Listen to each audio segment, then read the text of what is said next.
Welcome to the LevelUp podcast. I'm your host, Ahmed Shawky, the Chief Executive of LevelUp ESG. Today, we are exploring the synergies and the integration of ESG, GRC, and the internal audit with an exceptional leader in this space. Our guest is Rania Bejjani, a governance, risk, and internal audit leader and advisor with over 25 years of global experience. A former chief audit and risk executive for companies like Vion, First Group, and Colt Technology, and now a founder of RB Advisory and Consultancy in London. Rania advises boards and executives globally. She is also a thought leader and international speaker. She has recently spoken at the GRC Summit in Dubai and the Internal Audit Institute Oman Conference on ESG topics, and will be soon speaking in Riyadh on GRC. Rania, welcome to the Level Up podcast. Thank you, Dr. Ahmed.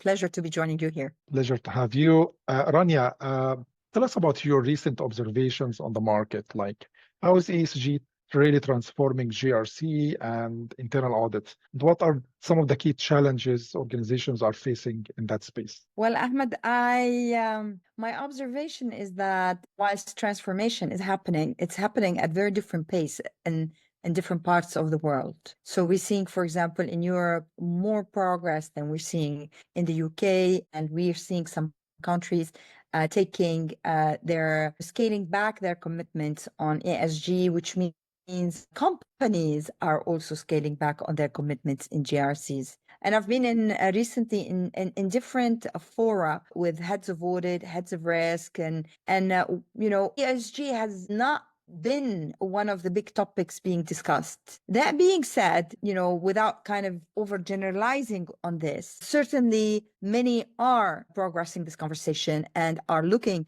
to reflect ESG in their focus and work. And as for the challenges that they are facing, first of all is one around the full understanding of ESG. That's one of the issues. Then also they're facing issues around data quality and availability. Systems have not been typically structured to capture those information. So getting that information and making it user-friendly is a challenge. Another challenge companies are facing is the regulatory diversity. As I just said, there are some countries that have taken their foot off the pedal, others that are forging ahead, but also not every country has the same set of requirements. So there is a diversity of requirements, which makes compliance more complex. And then we also have the cultural element and how ESG is being baked into the cultural conversation in each organization. And again, we're seeing different levels of maturity and progress around that. Yeah, I absolutely agree. Also, the observation about data and I think data and the knowledge in general, lack of knowledge amongst many chief audit executives, plus the quality and the availability of data, especially ESG data, is inherently complex than finance data. And those some of the top factors that also we have seen in the market. Fantastic. Correct. Based on your experience transforming risk functions, what approaches work best for integrating ESG consideration into ERM, enterprise risk management? Sure. Well, ESG in itself is a risk. Simply starting by embedding it as part of this risk taxonomy and having it one of those key buckets that get discussed is a good start. Then building on the point I had just made earlier around the regulatory diversity and the cultural challenges, enhancing, working, engaging stakeholders is essential to make sure that this conversation is being shaped at the right level of the organization to drive decision-making and to drive action. Then when it comes to assessing those ESG risks, no different than any other risks, we need to look at ways where we evaluate that risks. And the challenge becomes here, how do we blend more qualitative with quantitative measures? Because not everything is easily defined in ESG. Scenario planning can help, identifying, value metrics would help, and also bringing that collaboration across the organization. So it's not just being led by an ESG team or a risk team, but having that conversation bottom up and top down with the right collaboration and the right information, and very much having it as one of those risk taxonomies. Absolutely. So engaging stakeholder, cross-functional collaboration, and ESG as big part of the risk taxonomy. Speaking of risk taxonomy, Yes. how we reshaped it at LevelUp ESG is also by reshaping the whole ERM taxonomy into environmental, social, and the governance element, covering the whole organization risk. And we found that really to be very positive and integrating both ESG and ERM really well. Fantastic. Excellent. Thank you. Thanks for those thoughts. Moving from ERM to audits, what new skills or skill set do audit professionals need to have to effectively audit ESG matters, and specifically internal audit? Sure. If I may, I would like to start by congratulating all internal audit teams and leaders on May is the IA month.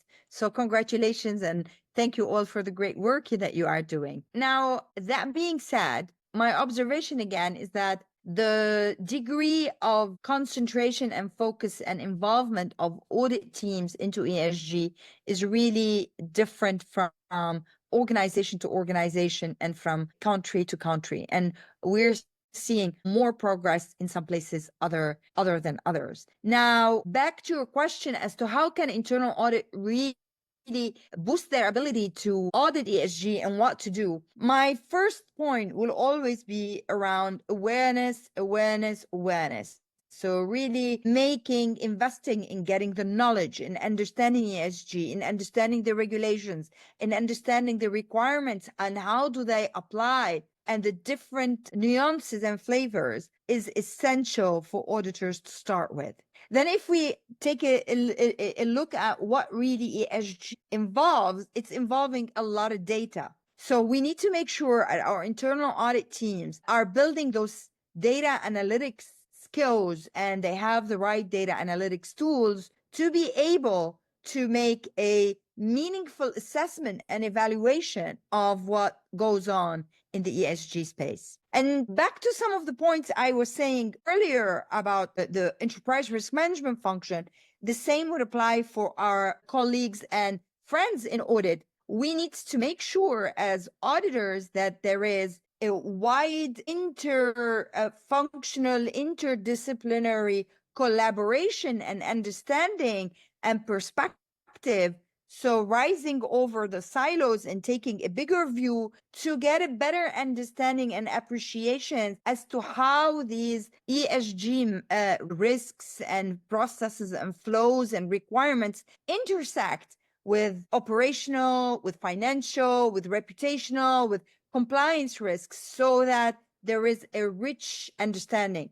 And finally, again, building on the point I said earlier, we need those stakeholder and communication skills. But above, so I've talked a little bit about the sort of organizational skills, and I talked about the technical skills and getting the knowledge. But above and beyond that, what we also need is some interpersonal competencies and skills, in particular for audit. Like the temptation is that ESG is so complex that we would put our heads, like we do an ostrich thing and we do our head in the sand and not really take the leap to do it. But my message to auditors is that ESG is here to stay, even if it's been scaled back now. And so the sooner they get on that journey of learning and building the competencies and skills, the better in terms of strategically thinking forward, but also having the curiosity to ask the different questions to get there, and having the confidence and the courage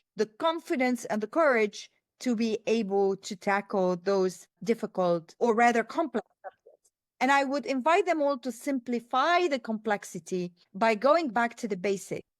I recall when, for example, cyber started, how that created overwhelm and a lot of audit teams, or when, let's say, social media audit started, or program assurance some years ago.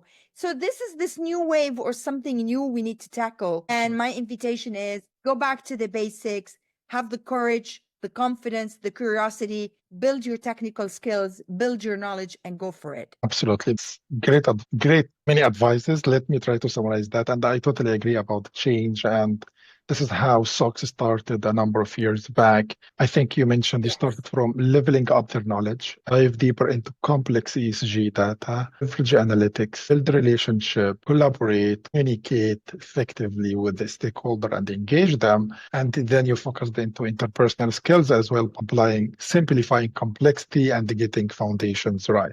Is that a good summary of, yeah? And having the confidence, curiosity, and courage to ask those questions and to really get into it. Absolutely. Thank you for bringing courage to the picture. How can GRC and audit professionals effectively engage boards, the board level now, on ESG matters and position themselves as strategic partners? Well, we can have an entire session talking about strategic partners. As you would know, Dr. Ahmed, this is a topic very close to my heart. And you know, my mission and my business and my advisory, mentoring, and coaching is all about transforming GRC functions and internal audit leaders and professionals into those strategic business partners. So we can talk a lot about that. But if we come back to key messages, a strategic business partner is one that provides a strategic foresight and is someone who is elevating the conversation to strategic level and is someone who's enabling the business to be able to achieve its strategic objectives. So if we keep that in mind, and when I coach and train and mentor, you know, CAEs and GRC leaders and their teams, you know, my message all the time is, you know, to think about the various pillars that help them elevate their performance and elevate their perception. And when engaging with the board and engaging with the external stakeholders, you know, we need to make sure we're having the conversations around what is most pressing and what's more material and urgent. So infusing the right level of prioritization in the conversation. It's also about making sure that we're providing and equipping our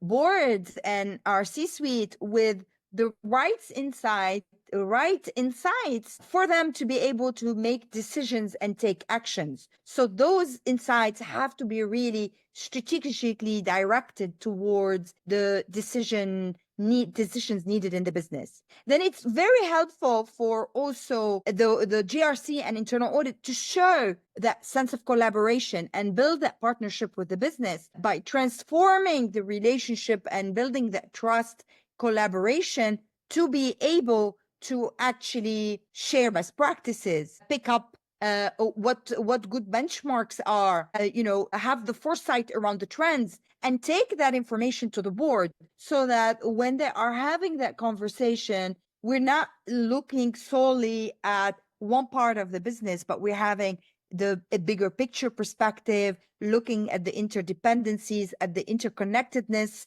at the rich texture of risks. What's a priority? What's material? What should management do about it? And why is it important? And part and parcel of that is making sure also they are a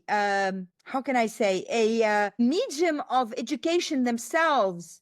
You know, sometimes it's hard for boards who only get together, you know, infrequently to be up to date with everything that's going on. So they've got to educate and inform the board and keep them on the loop on all the things that matter, whether it be regulations, trends, what's happening out there, and then making sure we relate it to them, you know, in the context of the organization. Fantastic. Let me try to summarize a few points there. So they should be enablers to achieving organizational strategic objectives, providing insight and the foresight to elevate performance, build the trust and collaboration, share best practice to educate. Is that correct? That's a good summary. All right, great. That will take us to our final question. So what's the final advice that you would give our listener who are working to strengthen their organization's approach to ESG governance and assurance? Sure. So ESG, in my humble opinion, you know, is we are at that early stages of that journey that's likely to go on for very long. So things will change and will evolve.